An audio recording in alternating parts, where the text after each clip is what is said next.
Şeyh Hazretleri, buraya toplanmış olan sevgili kardeşlerimiz içerisinde bir takım yabancıları da görüyorum. Bu yabancı insanlara kucak açmanızın mutlaka bir hikmeti var. Nasıl oluyor? Bir yabancı insanı nasıl kazanıyorsunuz? Nasıl İslam'la müşerref oluyor bunlar? Bunlar Allah'ın kulu değil mi? Aydan yıldızdan toplamıyor ya bunları. Yer ehlidir bunlar da herhalde. Ehli arzdır. Ehli sema değil. Allah'ın kullarıdır. Siz İslam'ı takdir edildiğinizde Allah Avrupalı kullarına takdir edecek. Kılıcı çekip sizi terbiye edecektir. Size İslam'ı öğreteceklerdir. Tecelli şimdi bunların üzerindedir. Güneş bir vakitte mağripten doğacaktır diye hadis-i şerif var. Manası sahihtir. Zahirde de tevil istemez ama tevil yapacak olursa İslam güneşinin Rab'dan bir defa daha geleceğine işarettir. İşte bunlar İslam'ın Avrupa'da yaşayan yeni tomurcukları, filizleridir. Ve onlar dalga dalga buraya geleceklerdir. Burada İslam'ı horlayanları horlayacaklardır. Hidayet Allah'tan, bizden değil. Bir arada bir vesileyiz.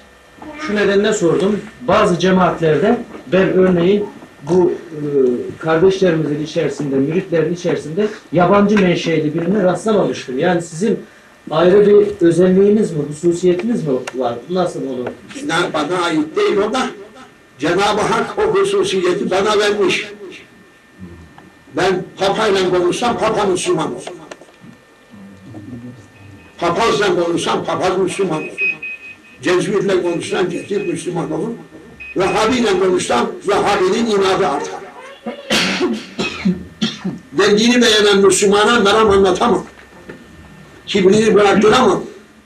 Lakin bunlar Hakk'a meyil baktıkları için bunların Hak'tan söylediği vakitinde bunların vicdanları onu hemen kabule koşuyor. Zor değil.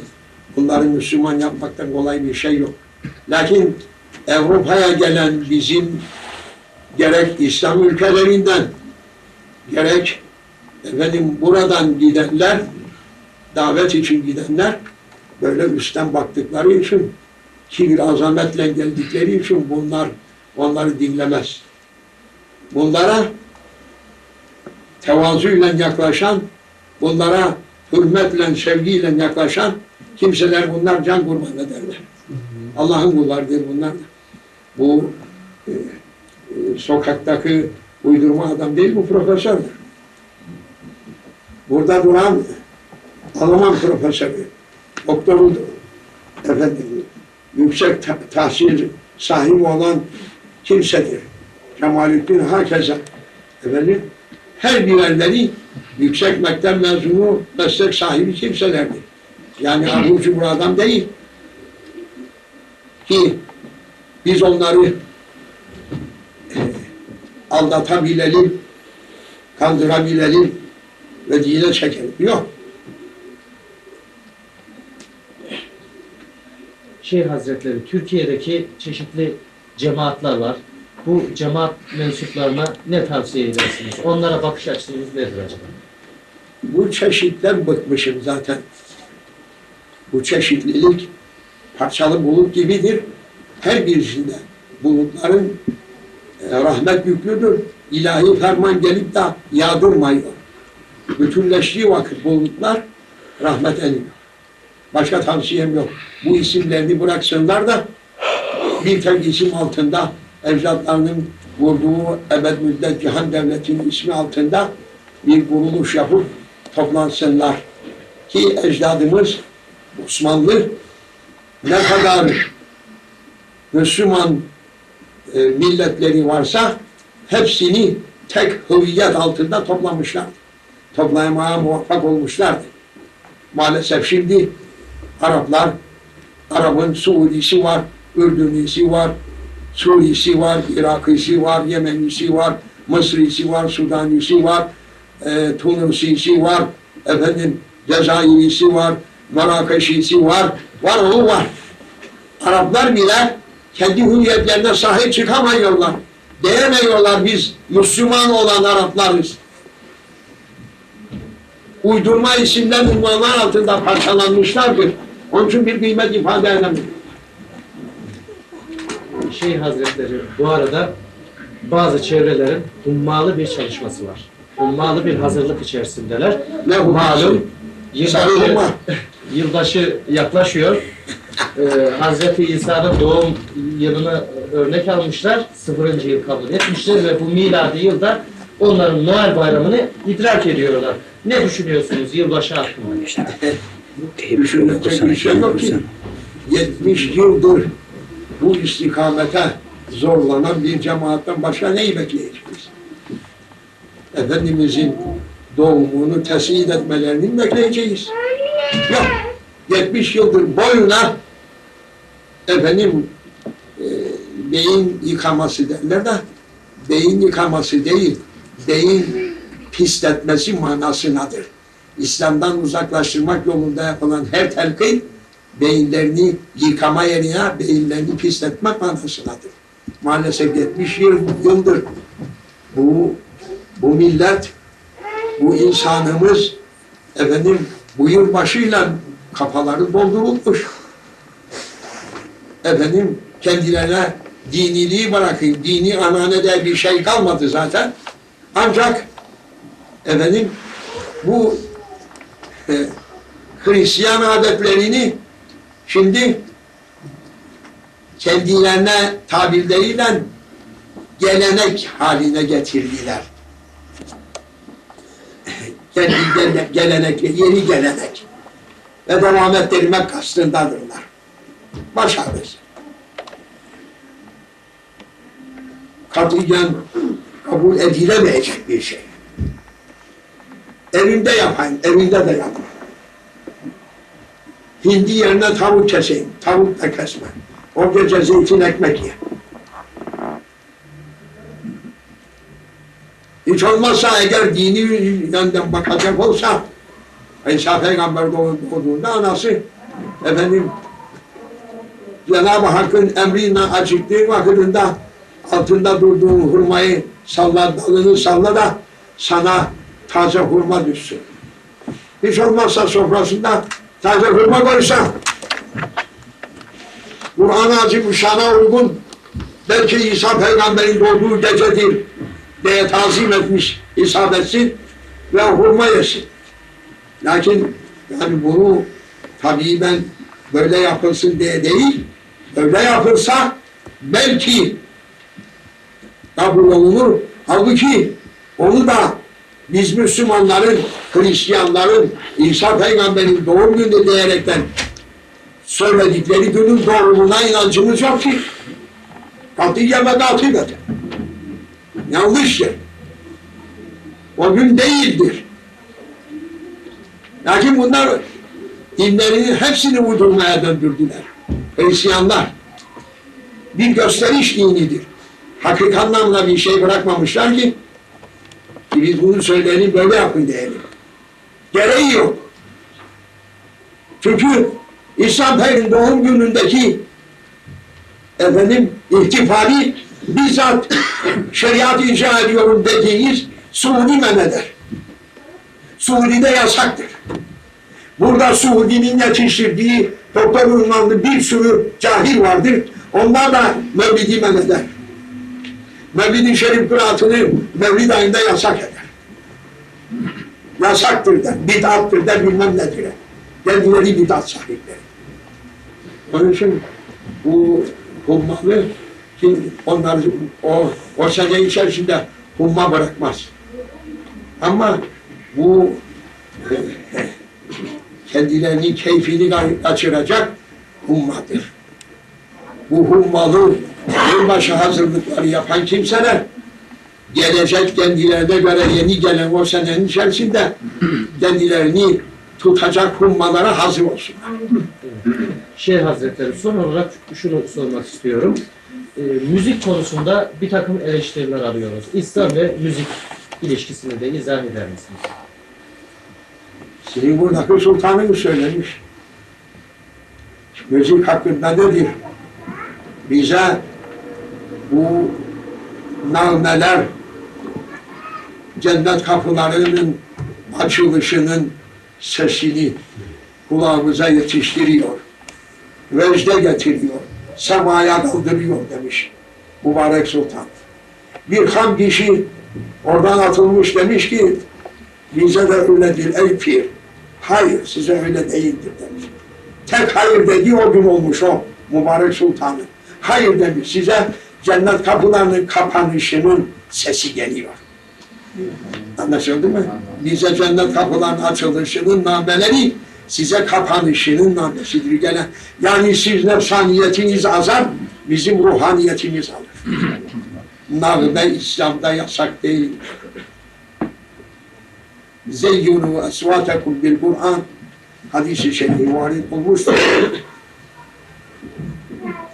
Kur'an-ı Kerim ile seslerinizi zinetleyiz. Yani güzel ses Cenab-ı Hakk'ın atasıdır, lütfudur. Bunlarına her kulda yoktur. Kimisi toplar, kimisi bel sesiyle kaçırdır. Öyle derler. Fransız elçisi Şam'da Fransız yüksek komiseri bir defa yeni tayin olurduğunda çok güzel ezan-ı Muhammed'i okuyan bir müezzin varmış. Onun sesinden o kadar telezzüz, ruhani neşe buluyormuş. Gece kalkıp oturup hususi pencere açıp dinlermiş. Çağırmış, ona bahşiş vermiş. Bir kese akçe vermiş. Aradan geçmiş. O zat ya fert oldu, ya mert oldu. Ya öldü, ya kayboldu. Yerine bir başkasını tayin etmişler. Onun da sesi bet mi bet. Onun da işittiği vakitinde yine uşağını gönderip çağırmış. Buna 2 kese vermiş. O uşak demiş ki ya diyor, bu nasıl iş? Daha öncekine o kadar güzel sesli ona 1 kese, buna 2 kese. Demiş ki o az daha beni Müslüman yapacaktı. Bu beni İslam'dan uzaklaştırdı. Onun için ben 2 kese verdim bir dininden dolayı. Vehhabilerin okuduğu ezana bak. Allahu Ekber, Allahu Ekber. Allahu Ekber, Allahu Ekber. Ve sesini güzel sesli koy. Dinlesin herkes. Burada Konyalı Zekai Efendi vardı, Allah rahmet eylesin. Ben küçük yaşlarım. Hacı Bayram Veli'de. Sonunda geldi oraya. Değil mi? Sizin doğduğunuz sene Kıbrıs'a geldi o. Ki bu şarkı cezasından dolayı istemeyip de oraya geldi. Hafız Zekai Efendi. Sesi maşallah onun sesini Hacı Efendi'nin mahdumu Musa Efendi'de buluyorum. Allah razı olsun Musa Efendi orada oturuyor. Vezzinlik yaptı, Aşk-ı Şerif okudu. Davudi Gürses. O kim? Ben 11 yaşlarındaydım. Hafız Zekai Efendi geldiğinde memleket kalktı oturduydu ve müftilik onu Sarayevli Camisi'ne, Cami-i Şerif'e müezzin tayin etti.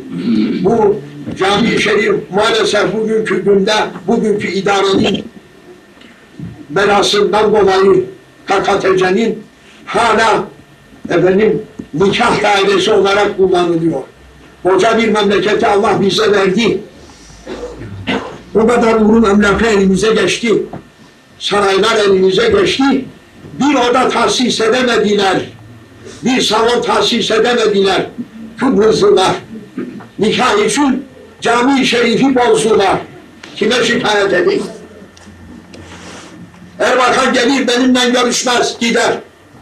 Efendim, Gavacı gelir benimle görüşmez, gider. Paşa gelir benimle görüşmez, gider. Filan gelir benimle görüşmez, gider. Kabakçı gelir benimle görüşmez, gider. Asil Türk gelir benimle görüşmez, gider. şikayetini yapayım. Çünkü bırakmazlar onlar. Lakin Allah'a şikayet ediyorum hepsini. Yakalarını bırakmam ben onları. Ve o cami-i şerif nikah dairesidir. Hayızlısı da girer, cünubu da girer, sarhoşu da girer. Dinimizi kendimize tahkir ettiriyor hakikatece. Onun için bir kimse imza etmeyecektir ona. Devlet olarak. Nereye isterse koştursun. Bektaş Bey. Şeyh Hazretleri Sonra- Bektaş hakkında Şimdi o cami-i şerife müezzin tayin olundu. Ve onun minaresi üzerinde ezan-ı Muhammed'i okunduğunda o saray önüdür. Dikili taş da var. Bütün etrafı açıktı. Bu saray otel denilen bela yoktu. Efendim? Ezan-ı Muhammediye başladığında bütün ne kadar Rumlar varsa, Rum yazıhaneleri, onlardaki katipleri, avratları, dairelerdeki katipler, memurlar, bütün ahali, etrafta olanlar hepsi çıkar. Bu ezan-ı Muhammediye dinlerlerdi. O kadar güzel oldu. O kadar cezbediciydi. Bu İslam'da var. İslam'ın aslında var, yasak değil. Lakin bu diskotek, pis köpek müzikisi dediğin vakitinde şimdi Mevlevilerin müzikisine bize taş attıracaksın, atmam. O taşı onların üzerine atarım. Taşıyı gülle atarım ben. Benim güllem gelmez. Benimle uğraşan da iflah olmaz. Çünkü ruhaniyetim şimdi kuvvetleniyor. Bu zatın ruhaniyeti üzerindedir. Mevlana Hazretleri. Dokunursam yakarım. Onun ifadesidir. Onun için Halis Bey, İslam'da efendim güzel ses Allah vergisi olduğu cihetle o güzel sesle insanları İslam'a davet etmek memduh olan, metholunmuş olan, matlub olan, maksud olan bir şeydir. Yasak değildir. Allah doğrusunu daha iyi bilir. Bir mesiyesi var efendim Hazreti Mevlana Hazretleri. Heh, Onu okuyalım mı? okuyacaksınız. Bunu tamamlasın herhalde. Size onu üzerinden kaymak gibi koyun. Söyle. Şeyh Hazretleri az önce Bektaş'tan bahsettiniz. Biz onu bir vatanperver, Kıbrıs'a sahip çıkan biri olarak tanıyoruz. Çıksın. Çıksın, kim de kendisine çıkmasın. Kendisi diyor ki ben bırakacağım size artık. Size sahipliği yapmayacağım. Cumhuriyeti de size olsun. Ne isterseniz yapın, başınıza gelen çekin diyor. İşte gazeteleriniz yazıyor bunu. Siz nasıl gazetecisiniz? Haberiniz yok mu? Bektaş hakkındaki değerlendirmeleriniz. Neyi değerlendireyim? Maşallah eline boyuna. Değeri çok. Mezarlıkta bunlar bayram edecek. O kadar yüklüdür. Değeriyle. İnsanın değeri Allah yanında olur. Bunun yanında değerimiz ne bellidir.